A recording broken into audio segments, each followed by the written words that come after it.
వార్తలకు స్వాగతం. నేను రజిత. ముందుగా ముఖ్యాంశాలు. ఉగ్రవాదానికి వ్యతిరేకంగా భారత పోరాటం ఆగలేదన్న ప్రధాని. బీహార్లో 48,000 కోట్ల రూపాయల అభివృద్ధి ప్రాజెక్టులను ప్రారంభించిన నరేంద్ర మోదీ. హఫీజ్ సయీద్ అజహర్ మసూద్ను భారత్కు అప్పగించాల్సిందేనన్న రక్షణ మంత్రి. పాకిస్తాన్ మరోసారి గీత దాటితే పరిణామాలు మరింత తీవ్రంగా ఉంటాయన్న రాజ్నాథ్ సింగ్. జమ్మూ కశ్మీర్లో పర్యటిస్తున్న కేంద్ర హోంమంత్రి అమిత్ షా భద్రతా అంశాలతో పాటు అమర్నాథ్ యాత్ర ఏర్పాట్లపై ఉన్నత స్థాయి సమీక్ష. పూంచ్లో షెల్లింగ్ బాధితులకు పరామర్శ. ఉమ్మడి నల్లగొండ జిల్లాలో తలపెట్టిన ప్రాజెక్టులన్నీ పూర్తి చేస్తామన్న ఉత్తమ్ కుమార్ రెడ్డి. ధాన్యం సేకరణ, వానాకాలం సాగు సన్నద్ధత, ఇందిరమ్మ ఇళ్లు, భూభారతిపై మంత్రి సమీక్ష సమావేశం. బీజేపీ ఎదుగుదలను అడ్డుకునేందుకు కుట్ర జరుగుతోందన్న రఘునందన్ రావు. బీఆర్ఎస్ తో పొత్తు పెట్టుకునే ప్రసక్తే లేదని స్పష్టీకరణ. 2014 నుంచి 2023 సంవత్సరానికి గాను గద్దర్ సినీ అవార్డుల ప్రకటన. సినీ రంగానికి సేవలందించిన వారికి 6 ప్రత్యేక పురస్కారాలు. ముల్లాన్పూర్ వేదికగా నేడు IPL eliminator match. Gujarat Titans తో తలపడనున్న ముంబై ఇండియన్స్. ఇక వివరాలు. ఉగ్రవాదానికి వ్యతిరేకంగా భారత్ పోరాటం ఆగలేదని ప్రధానమంత్రి నరేంద్ర మోదీ స్పష్టం చేశారు. బీహార్ పర్యటనలో భాగంగా 48,520 కోట్ల రూపాయలకు పైగా విలువైన అభివృద్ధి ప్రాజెక్టులను మోదీ ప్రారంభించారు. అనంతరం కరకట్లో జరిగిన బహిరంగ సభలో ప్రధాని మాట్లాడుతూ పహల్గాంలో జరిగిన ఉగ్రదాడి తర్వాత బీహార్లో ఇచ్చిన వాగ్దానాన్ని నెరవేర్చినట్లు ప్రకటించారు. ఉగ్రవాదులను, వారి స్థావరాలను అంతం చేసి వారికి కఠిన శిక్ష విధిస్తామని బీహార్ నుంచే హామీ ఇచ్చినట్లు గుర్తు చేశారు. ఆ మాట నెరవేర్చాకే బీహార్ గడ్డపై అడుగు పెట్టానని సభలో నరేంద్ర మోదీ అన్నారు. ఆపరేషన్ సింధూర్లో భారత సైన్యం శక్తిని పాకిస్తాన్తో పాటు ప్రపంచం చూసిందని పేర్కొన్నారు. 2014 కంటే ముందు బీహార్లో 75కి పైగా జిల్లాలు నక్సల్ ప్రభావితంగా ఉండేవన్నారు. ఇప్పుడు కేవలం 18 జిల్లాలు మాత్రమే నక్సల్ ప్రభావంలో ఉన్నాయన్నారు. ఆపరేషన్ కగార్తో మావోయిస్టు హింస పూర్తిగా నిర్మూలమయ్యే రోజు దూరంలో లేదని తెలిపారు. प्रभु श्री राम की ये रीति अब नए भारत की नीति बन गई है। अभी पहलगाम में जम्मू कश्मीर में आतंकी हमला हुआ था, हमारे कितने निर्दोष नागरिक मारे गए। इस जघन्य आतंकी हमले के बाद एक दिन के बाद मैं बिहार आया था और मैंने बिहार की धरती से देश को वादा किया था, वचन दिया था।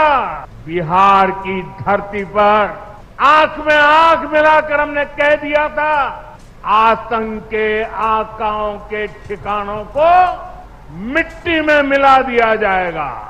आज जब मैं बिहार आया हूं तो अपने वचन पूरा करने के बाद आया हूं। जिन लोगों ने पाकिस्तान में बैठकर हमारी बहनों का सिंदूर उजाड़ा था, हमारी सेना ने उनके ठिकानों को खंडहर में बदल दिया है।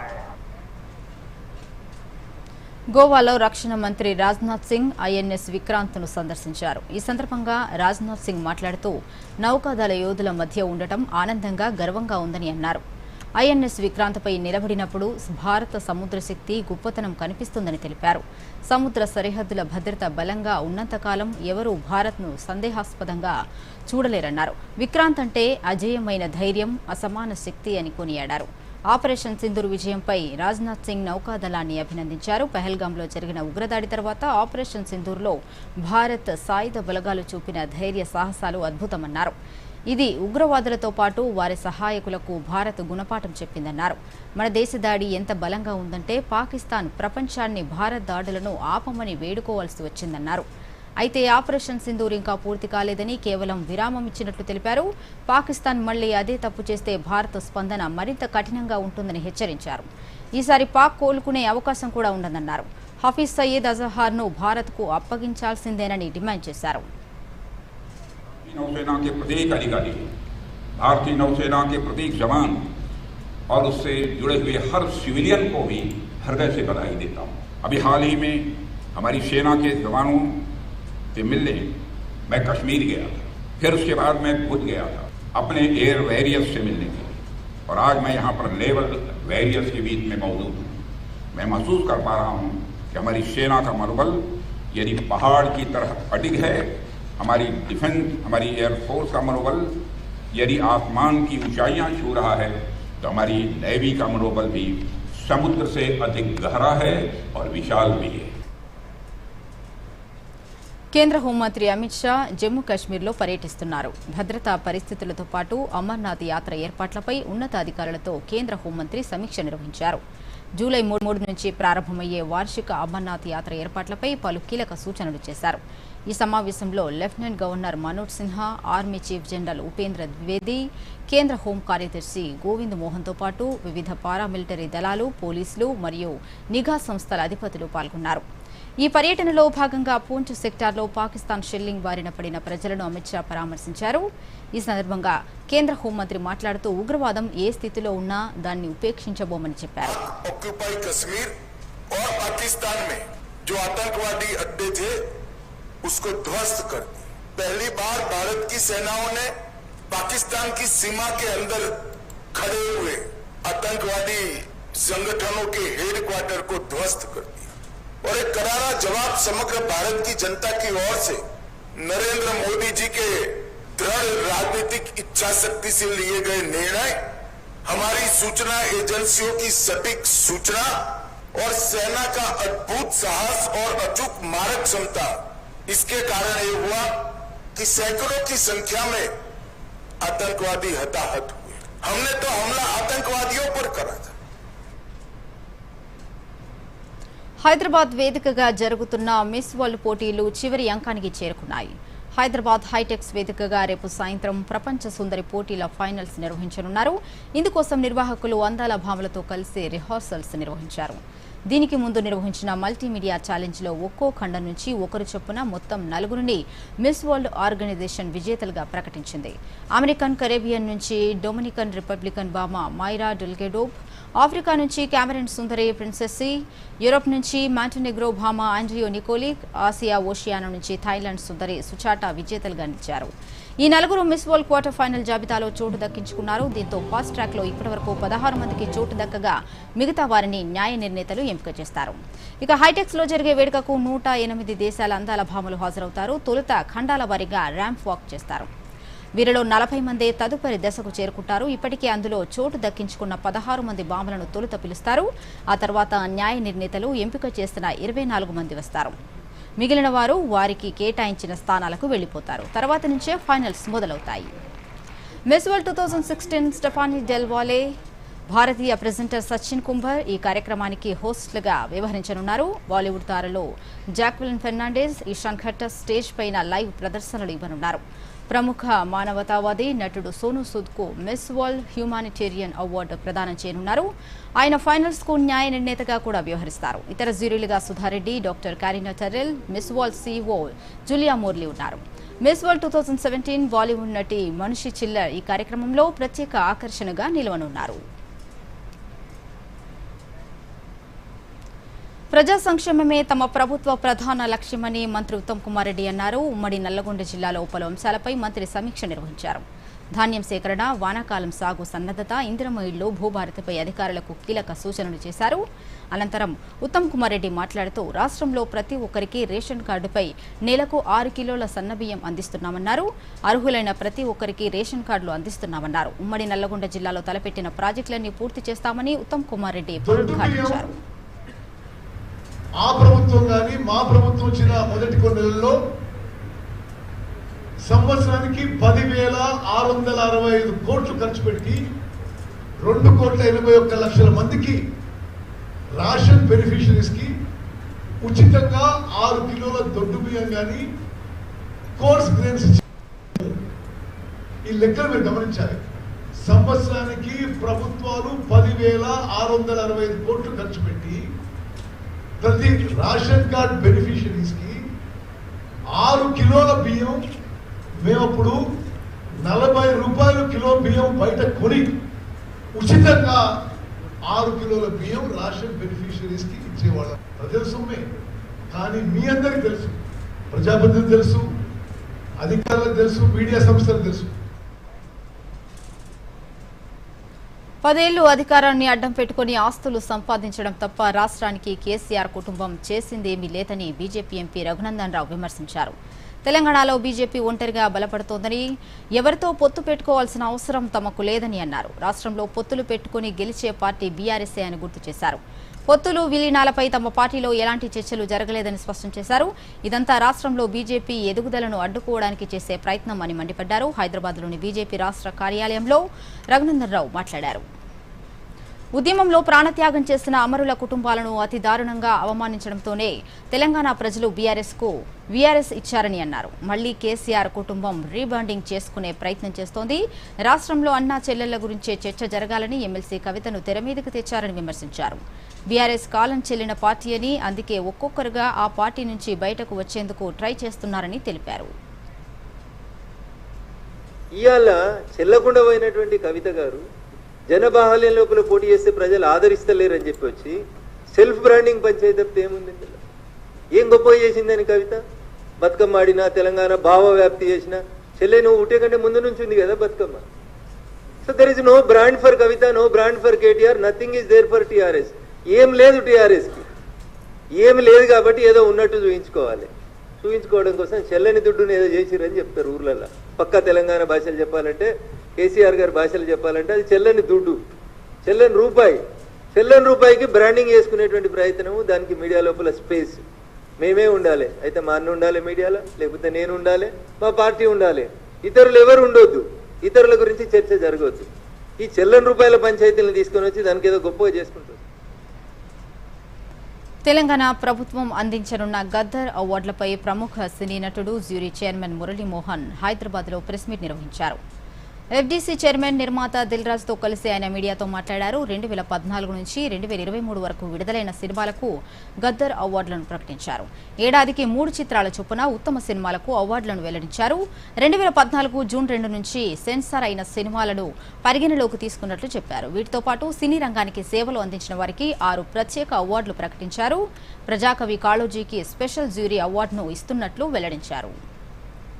2014 సంవత్సరానికి గాను రన్ రాజా రన్ ఉత్తమ చిత్ర అవార్డు దక్కించుకోగా, 2015 సంవత్సరానికి రుద్రమాదేవి, 2016 సంవత్సరానికి శతమానం భవతి, 2017కు బాహుబలి 2, 2018 సంవత్సరానికి మహానటి, 2019 సంవత్సరానికి మహర్షి, 2020 సంవత్సరానికి అలవైకుంఠపురంలో, 2021 ఏడాదికి RRR, 2022 సంవత్సరానికి సీతారామం, 2023 ఏడాదికి బలగం చిత్రాలకు పురస్కారాలు లభించాయి. దీంతో పాటు 6 ప్రత్యేక అవార్డుల్లో భాగంగా నందమూరి బాలకృష్ణకు ఎన్టీఆర్ నేషనల్ ఫిల్మ్ అవార్డు, మణిరత్నంకు పైడి జయరాజ్ ఫిల్మ్ అవార్డు, సుకుమార్కు బిఎన్ రెడ్డి ఫిల్మ్ అవార్డు, అట్లూరి పూర్ణచంద్రరావుకు నాగిరెడ్డి చక్రపాణి అవార్డు, విజయ్ దేవరకొండకు కాంతారావు ఫిల్మ్ అవార్డు, ఎండమూరి వీరేంద్రనాథ్కు రఘుపతి వెంకయ్య ఫిల్మ్ అవార్డులు దక్కాయి. 2016లో first best film Shatamanam Bhavati, అలాగే 2017లో first best film Baahubali conclusion, అలాగే 2018లో ఫస్ట్ బెస్ట్ ఫిలిం మహానటి, 2019లో ఫస్ట్ బెస్ట్ ఫిలిం మహర్షి, అలాగే 2020లోకి వచ్చేటప్పటికి ఫస్ట్ బెస్ట్ ఫిలిం అలవైకుంఠపురంలో, 2021లో ఫస్ట్ బెస్ట్ ఫిలిం RRR, 2022లో first best film Sita Ramam, 2023 first best film Balagam, second best film Hanuman, third best film Bhagavanth Kesari. Special jury award ప్రజాకవి కాళోజీ. ఇవి సినిమాలకు సంబంధించిన అవార్డులు. ఇవి ఈ 10 సంవత్సరాలకు గాను.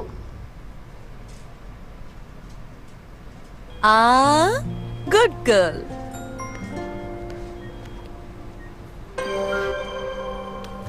సాలరీ పడిందా? మరిప్పుడు కొత్త కమ్మలా? కాదు, ముందుగా పొదుపు, ముందుగా కమ్మలు. ఇదిగోండి, ప్రతి నెలా కొంత పొదుపు చేయండి, కొంత పెట్టుబడి పెట్టండి, ఇంకొంత ఎమర్జెన్సీ కోసం దాచుకోండి. దీనివల్ల టెన్షన్ ఫ్రీగా ఉంటారు. మరి ఆ కమ్మలు వెళ్తావా లేదా? ఇంజెక్షన్ ఇవ్వనా? ఆర్బీఐ అంటోంది, పొదుపు చేసే వనిత సాధిస్తుంది ఘనత. వార్తలకు తిరిగి స్వాగతం. రైతులు రసాయన ఎరువుల వాడకం తగ్గించి సేంద్రియ జీవ ఎరువులు ఉపయోగించి పంటలు పండించాలని రాష్ట్ర వ్యవసాయ శాఖ కమిషన్ చైర్మన్ కోదండరెడ్డి సూచించారు. కరీంనగర్ జిల్లా జమ్మికుంట కృషి విజ్ఞాన కేంద్రం ఆధ్వర్యంలో ఐకార్ సహకారంతో సైదాపూర్లో వికసిత కృషి సంకల్ప అభియాన్ నిర్వహించిన కార్యక్రమంలో కోదండరెడ్డి పాల్గొన్నారు. ఈ సందర్భంగా ఆయన మాట్లాడుతూ వికసిత కృషి సంకల్ప కార్యక్రమం ద్వారా దేశవ్యాప్తంగా 1.5 కోటి మంది రైతులకు శాస్త్రవేత్తలు సాయం చేయడం గొప్ప సంకల్పమన్నారు. అన్నదాతల సమస్యలు తెలుసుకుని వాటి పరిష్కార మార్గాలను వివరించడం అభినందనీయమన్నారు. అలాగే రైతులకు నాణ్యమైన విత్తనాలు అందుబాటులో ఉండే విధంగా కేంద్ర రాష్ట్ర ప్రభుత్వాలు కొత్త చట్టాలు తీసుకురావాలని ఆయన సూచించారు. ఇక శాస్త్రవేత్తలు మాట్లాడుతూ దేశవ్యాప్తంగా 15 రోజుల పాటు 700 జిల్లాల్లో 2000 మంది శాస్త్రవేత్తలు గ్రామాల్లో సంచరిస్తూ రైతులకు విలువైన సూచనలు ఇస్తున్నారని అన్నారు. రైతు బిడ్డ రేవంత్ రెడ్డి గారు, అదే విధంగా కేంద్రంలో వ్యవసాయ శాఖ మంత్రి గారు అనేకమైన మార్పులు తీసుకురావడానికి ప్రయత్నం చేస్తున్న ఈ ఇద్దరి పాలసీలు కూడా రాష్ట్ర కేంద్ర ప్రభుత్వ పాలసీలు కూడా ఒకే నడక నడుస్తూ ఉన్నాయి. నాణ్యమైన విత్తనం కావాలి. ఈ రోజు మనం ప్రభుత్వం మీద ఆధారపడి ఉన్నాం, కంపెనీల మీద ఆధారపడి ఉన్నాం. మీరు ఏ విధంగా పంట పొలాలలో నేలను నమ్ముకొని వ్యవసాయం చేస్తున్నారో, మీకు ఏ విధమైన అనుభవం ఉందో పరిశోధనశాలలలో పనిచేసే ఈ శాస్త్రజ్ఞులు కూడా అంతే అనుభవం ఉంది. వికసిత్ కృషి సంకల్ప అభియాన్ అంటే అభివృద్ధి చెందిన సుస్థిరమైన అదేవిధంగా లాభదాయకమైన వ్యవసాయం చేయటానికి రైతుల చెంతకి భారతీయ వ్యవసాయ పరిశోధన మండలి కింద పనిచేస్తున్నటువంటి పరిశోధనా సంస్థలు 6,000 మంది శాస్త్రవేత్తలు రాబోయే 15 రోజుల కాలంలో రైతుల చెంతకు వెళ్లి మన కేంద్ర ప్రభుత్వము రాష్ట్ర ప్రభుత్వాల ద్వారా భారతదేశం మొత్తం మీద ఇవాళ ఈ వికసిత్ కృషి సంకల్ప అభియాన్ అనేది ప్రారంభించడం జరిగింది. పెద్దపల్లి జిల్లా కేంద్రంలోని ప్రభుత్వ బాలికల పాఠశాలలో విమెన్ ట్రాఫికింగ్ పై అవగాహన కార్యక్రమం నిర్వహించారు. ప్రజ్వల ఎన్జీఓ ఆధ్వర్యంలో నిర్వహించిన ఈ సదస్సులో కేజీబీవీ మోడల్ స్కూల్, ప్రభుత్వ రెసిడెన్షియల్ స్కూల్ ఉపాధ్యాయులు పాల్గొన్నారు. ఈ సందర్భంగా పెద్దపల్లి డీఓ మాధవి మాట్లాడుతూ మోసాలకు గురి అవుతున్న వారిలో చిన్నపిల్లలు ఎక్కువగా ఉంటున్నారని అన్నారు. పిల్లలు మోసాలకు గురి కాకుండా ఎలాంటి చర్యలు తీసుకోవాలనే దానిపైన శిక్షణ ఇస్తున్నామని అన్నారు. ప్రజ్వల ఎన్జీఓ నిర్వాహకులు మాట్లాడుతూ తెలుగు రాష్ట్రాల్లో విమెన్ ట్రాఫికింగ్ ఎక్కువగా ఉండటంతో ప్రతి జిల్లాలో ఈ సదస్సులు నిర్వహిస్తున్నట్టు తెలిపారు. ముఖ్యంగా 5 నుంచి 15 ఏళ్ల వయసున్న బాలికల అక్రమ రవాణా అధికంగా ఉందని, పాఠశాలలో అవగాహన సదస్సులు నిర్వహించడం ద్వారా దీన్ని తగ్గించవచ్చని అన్నారు. పాఠశాలలకు వాళ్ళ ప్రధాన ఉపాధ్యాయులకు ట్రైనింగ్ అన్నది కండక్ట్ చేయడం జరుగుతుంది. అందులో మనకు ఈ రోజు చూసుకున్నట్లయితే సమాజంలో మరి చిన్న పిల్లలే చాలా మోసాలకు గురి కావడం జరుగుతుంది. మరి అటువంటి చిన్నపిల్లలకు ఎటువంటి మోసాలు ఉంటున్నాయి, ఏంది, వాళ్ళు ఏ విధంగా చైల్డ్ అబ్యూస్ కి గురి కాకుండా ఉండాలంటే ఎటువంటి స్టెప్స్ ఫాలో కావాలి, మరి ఉపాధ్యాయుడు అవన్నీ కూడా పిల్లలకు డీటెయిల్ గా ఎక్స్ప్లెయిన్ చేసి మరి వాళ్ళను జాగ్రత్తగా కాపాడుకోవాల్సిన బాధ్యత ప్రతి ఉపాధ్యాయుని పైన ఉంది. కాబట్టి దాని గురించి హ్యూమన్ ట్రాఫికింగ్ గురించి అవేర్నెస్ కల్పించాలన్న ఉద్దేశంతో ప్రభుత్వం ప్రతి రాష్ట్రంలోని ప్రతి జిల్లాలో ఈ ట్రైనింగ్స్ అనే 2 days ఆర్గనైజ్ చేయడం జరిగింది. ఈ యొక్క అవేర్నెస్ ప్రోగ్రామ్స్ మనము తెలంగాణ, ఆంధ్రప్రదేశ్లో ఇస్తున్న క్రమంలో ట్రైనింగ్లు ఇవ్వడానికి మనకి ఇక్కడ ఎడ్యుకేషన్ డిపార్ట్మెంట్ నుంచి సెక్రటరీ గారు యోగితారాణా మేడం పంపించడం జరిగింది. పెద్దపల్లిలో మనం 2 రోజుల సెక్షన్ని ఇక్కడ ఉన్నటువంటి కేజీబీవీ మోడల్ స్కూల్స్లో ఉన్నటువంటి టీచర్స్కి 2 రోజుల సెక్షన్ని నిర్వహించడం జరుగుతుంది. దీంట్లో ముఖ్యంగా ఒక్క అమ్మాయి కూడా మోసపోకుండా ఉండటానికి ఏమేమి చేయాలి అనే విషయాలన్నిటి మీద కూడా ఈ యొక్క 2 రోజుల సెక్షన్లో మనం తీసుకెళ్ళడం జరుగుతుంది.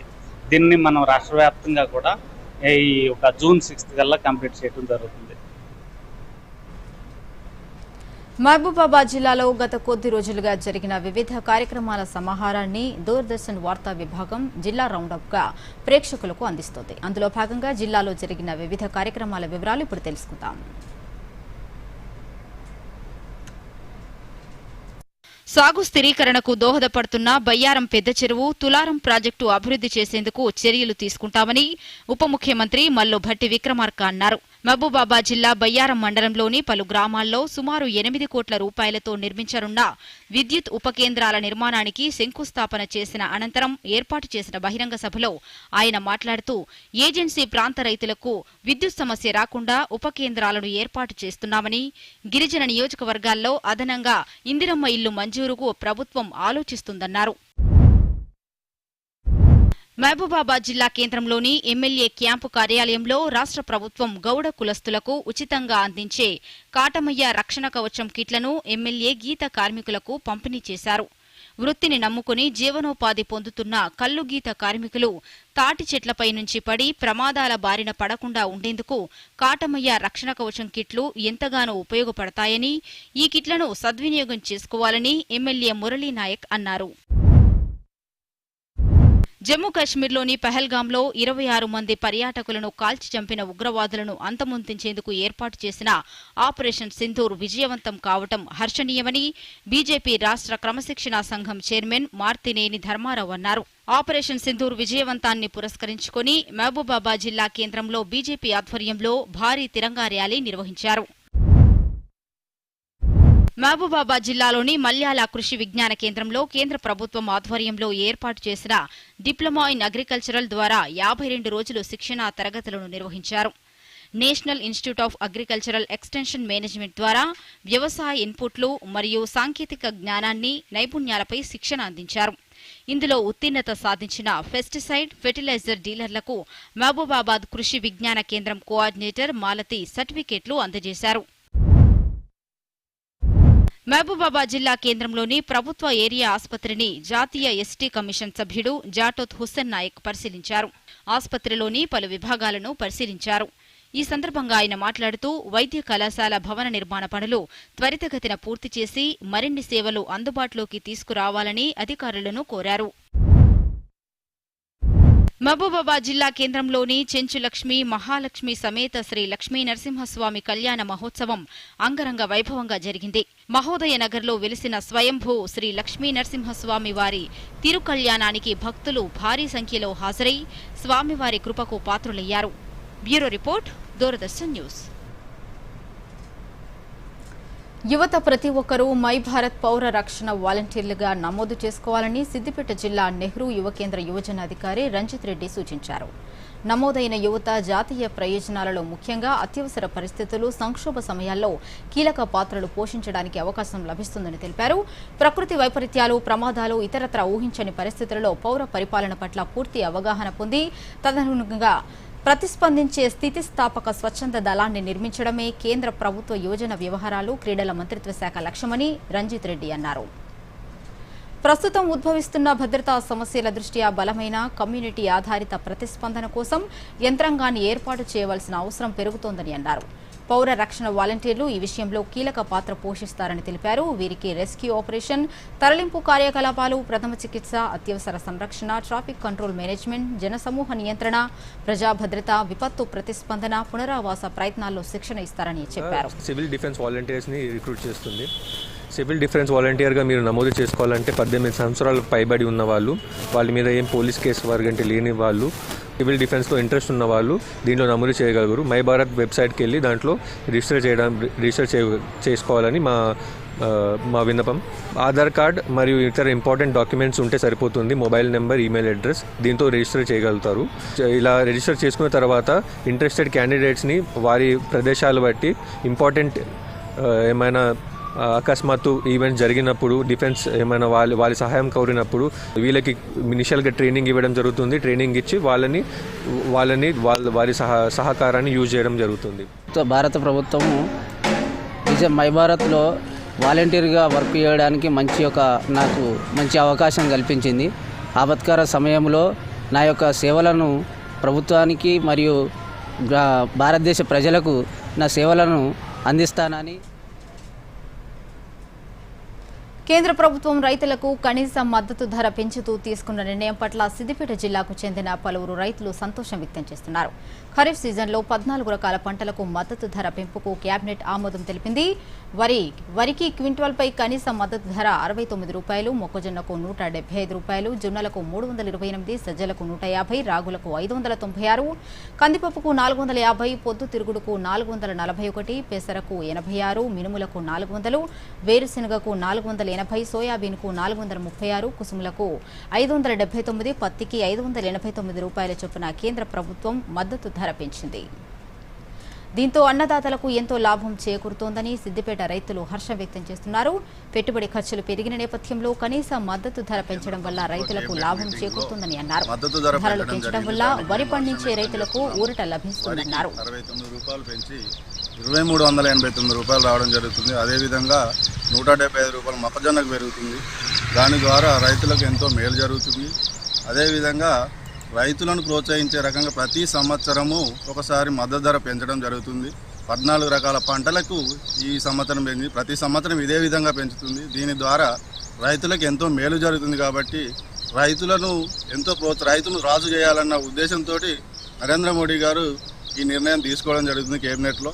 దీని ద్వారా రైతుల తరఫున అందరం వ్యక్తం చేస్తున్నాం, హర్షం వ్యక్తం చేయడం జరుగుతుంది. మోడీ గారు మాకు మద్దతు ధరలు పెంచడం ద్వారా రైతే రాజు అనే నానుడిని నిజం చేయడానికి ఆస్కారం ఉంది. గత ప్రభుత్వాల నుంచి మాకు ఇలాంటి స్పందన రాలేదు. ఈ ప్రభుత్వం మాకు రైతులు రాజు చేసే ప్రక్రియ చేస్తుంది. కేంద్రంలో నరేంద్ర మోదీ నేతృత్వంలోని ఎన్డీఏ ప్రభుత్వం ఏర్పడి 11 ఏళ్లు కావస్తున్న నేపథ్యంలో దేశ సర్వతోముఖాభివృద్ధిపై అన్ని వైపుల నుంచి ప్రశంసలు వ్యక్తమవుతున్నాయి. గత 11 ఏళ్లలో నరేంద్ర మోదీ నేతృత్వంలోని కేంద్ర ప్రభుత్వం అణగారిన వర్గాలకు, పేదవారికి అండగా నిలుస్తూ వారి జీవనశైలిని మార్చేందుకు అనేక పథకాలు, కార్యక్రమాలు చేపట్టింది. ఎన్డీఏ ప్రభుత్వ ప్రథమ సంకల్పం సబ్కా సాత్, సబ్కా వికాస్, సబ్కా ప్రయాస్ అనే దాన్ని తమ పరిపాలన డిఎన్ఏగా మార్చుకుంది. ప్రజారోగ్యం, విద్యుత్, ఆరోగ్యం, మరుగుదొడ్లు, గ్యాస్ సిలిండర్లు, విద్య, ఆర్థిక సమ్మిళిత అభివృద్ధి వంటి పలు అంశాలపై దృష్టి సారించిన కేంద్ర ప్రభుత్వం ఈ రంగాల్లో గణనీయమైన పురోగతి సాధించింది. ముద్రా యోజన, స్టాండప్ ఇండియా ద్వారా అట్టడుగు వర్గాల యువత వ్యాపారవేత్తలుగా ఎదుగుతున్నారు. ఆర్థికంగా వెనుకబడిన ఉన్నత కులాలకు రిజర్వేషన్లు, దివ్యాంగులు, ట్రాన్స్జెండర్, గిరిజన తెగల సాధికారతకు సంస్కరణలు జరిగాయి. ప్రధానమంత్రి గతిశక్తి పథకం కింద జల మార్గాలు, రైల్వేలు, రహదారులు, వాయు మార్గాల అనుసంధానం వేగవంతంగా సాగుతోంది. మౌలిక సదుపాయాలు మెరుగుపడితేనే వాణిజ్యం, పర్యాటకం అభివృద్ధి చెందుతుందనే సంకల్పంతో ప్రధానమంత్రి ఆయా రంగాలపై ప్రధానంగా దృష్టి సారిస్తున్నారు.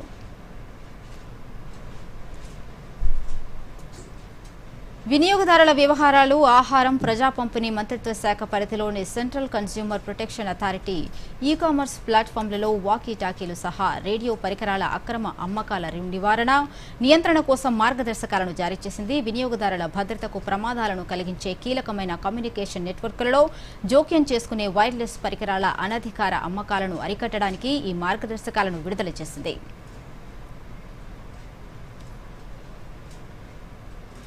నేడు వరల్డ్ మల్టిపుల్ స్కెర్లోసిస్ డే. సాధారణంగా యువతలో ఎక్కువగా కనిపించే ఈ వ్యాధి అకస్మాత్తుగా అటాక్ అవుతుంది. దీంతో మాట రాదు, వస్తే తడబడుతుంది, చూపు మందగిస్తుంది. ఈ వ్యాధి వలన మరణం ఉండకపోవచ్చు, కానీ జీవితాంతం బాధ పెడుతుంది. మల్టిపుల్ స్కెర్లోసిస్ ఒక ఆటో ఇమ్యూన్ డిజార్డర్.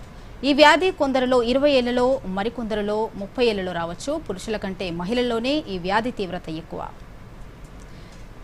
ఈ వ్యాధి సోకితే మన శరీర రక్షణ వ్యవస్థ తీరును బట్టి ఆరోగ్యకరమైన కణాలను కప్పే రక్షణ కవచంపై దాడి జరుగుతుంది. దీంతో నరాలకు సరిగా సంకేతాలు అందవు. ఈ జబ్బును నివారించడానికి మందులు అందుబాటులో ఉన్నాయి. ఈ మందులు వ్యాధిని పూర్తిగా తగ్గించకపోయినా వ్యాధి తీవ్రతను తగ్గిస్తాయని వైద్యులు చెబుతున్నారు.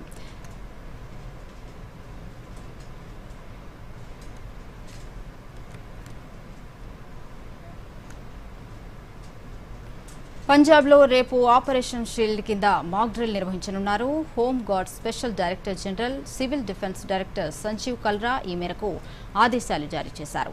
కేంద్ర హోంశాఖ ఆదేశాల మేరకు శత్రు దాడుల నుంచి రక్షణ సన్నద్ధతను పటిష్టం చేయడానికి ఈ డ్రిల్ నిర్వహిస్తున్నారు.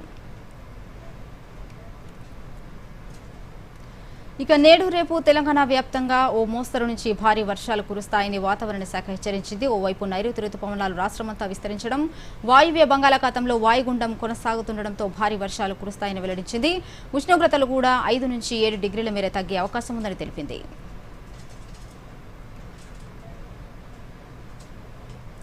దక్షిణ కొరియా వేదికగా జరుగుతున్న ఆసియా అథ్లెటిక్ ఛాంపియన్షిప్లో భారత క్రీడాకారులు పతకాల పంట పండిస్తున్నారు. రెండో రోజు 6 పతకాలు సాధించిన భారత బృందం మూడో రోజు కూడా మరో 6 పతకాలు ఖాతాలో వేసుకుంది. ఆంధ్రప్రదేశ్ అథ్లెట్ జ్యోతి ఎర్రాజీ 100 మీటర్ల హార్డిల్స్లో పసిడి పతకాన్ని నిలబెట్టుకుంది. పురుషుల 3000 మీటర్ల స్టీపుల్ చేజ్లో అవినాష్ సబ్లే విజేతగా నిలువగా 4x400 మీటర్ల రిలే ఈవెంట్లో భారత మహిళల బృందం స్వర్ణం సాధిస్తే పురుషుల జట్టు రజతంతో సరిపెట్టుకుంది.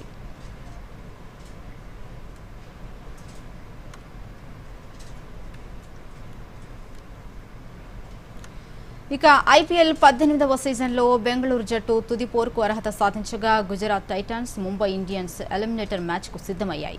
ముల్లాన్పూర్ వేదికగా ఈ సాయంత్రం జరగనున్న పోరులో గెలిచిన జట్టు క్వాలిఫైర్ 1లో ఓడిన పంజాబ్ కింగ్స్తో క్వాలిఫైర్ 2లో తలపడనుంది. ఓడిన జట్టు లీగ్ నుంచి నిష్క్రమిస్తుంది. ఈ సీజన్లో ఆడిన 14 మ్యాచ్ల్లో 9 విజయాలు, 5 పరాజయాలతో 18 పాయింట్లు ఖాతాలో వేసుకున్న గుజరాత్ పట్టికలో 3వ స్థానంతో ప్లేఆఫ్స్కు చేరుకుంది.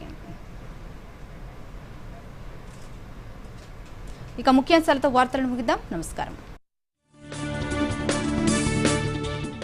ఉగ్రవాదానికి వ్యతిరేకంగా భారత పోరాటం ఆగలేదన్న ప్రధాని, బీహార్లో 48,000 కోట్ల రూపాయల అభివృద్ధి ప్రాజెక్టులను ప్రారంభించిన నరేంద్ర మోదీ. హఫీజ్ సయీద్ అజహర్ మసూద్ను భారత్కు అప్పగించాల్సిందేనన్న రక్షణ మంత్రి. పాకిస్తాన్ మరోసారి గీత దాటితే పరిణామాలు మరింత తీవ్రంగా ఉంటాయన్న రాజ్నాథ్ సింగ్. జమ్మూ కశ్మీర్లో పర్యటిస్తున్న కేంద్ర హోంమంత్రి అమిత్ షా భద్రతా అంశాలతో పాటు అమర్నాథ్ యాత్ర ఏర్పాట్లపై ఉన్నత స్థాయి సమీక్ష. పూంచ్లో షెల్లింగ్ బాధితులకు పరామర్శ. ఉమ్మడి నల్లగొండ జిల్లాలో తలపెట్టిన ప్రాజెక్టులన్నీ పూర్తి చేస్తామన్న ఉత్తమ్ కుమార్ రెడ్డి. ధాన్యం సేకరణ, వానాకాలం సాగు సన్నద్దత, ఇందిరమ్మ ఇళ్లు, భూభారతిపై మంత్రి సమీక్ష సమావేశం. బీజేపీ ఎదుగుదలను అడ్డుకునేందుకు కుట్ర జరుగుతోందన్న రఘునందన్ రావు. బీఆర్ఎస్ తో పొత్తు పెట్టుకునే ప్రసక్తే లేదని స్పష్టీకరణ. 2014 నుంచి 2023 సంవత్సరానికి గాను గద్దర్ సినీ అవార్డుల ప్రకటన. సినీ రంగానికి సేవలందించిన వారికి 6 ప్రత్యేక పురస్కారాలు. ముల్లాన్పూర్ వేదికగా నేడు IPL eliminator match. Gujarat Titans తో తలపడనున్న ముంబై ఇండియన్స్. దూరదర్శన్ యాదగిరి వార్తలను ఇప్పుడు సోషల్ మీడియాలో కూడా చూడొచ్చు. యూట్యూబ్ అయితే డిడి న్యూస్ తెలంగాణ, ఎక్స్ వేదికగా అయితే DD news Telangana @DD Yadagiri news, Facebook అయితే డిడి న్యూస్ తెలంగాణలో చూసి సబ్స్క్రైబ్ చేసి లైక్ చేయండి.